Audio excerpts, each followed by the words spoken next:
ნანუკა კი არ დააკავეს, გაიტაცეს.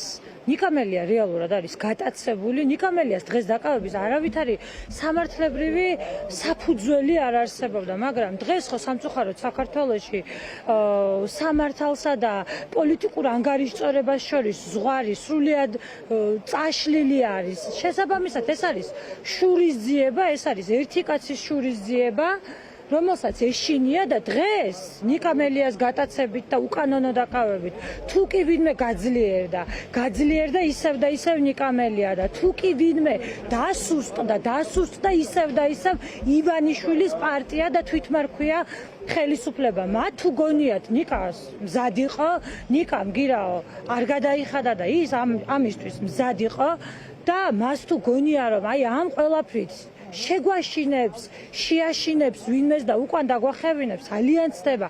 ისინი არიან უკიდურეს ჩიხში შესულები, საიდანაც გამოსასვლელი უბრალოდ აღარ არსებობს. ისინი ძალიან მალე დაიმსხვრევიან და ეს ყველაფერი ნათელი არის. აი ყოველდღიურად ხედავთ, ხო, რა მდგომარეობაში არიან.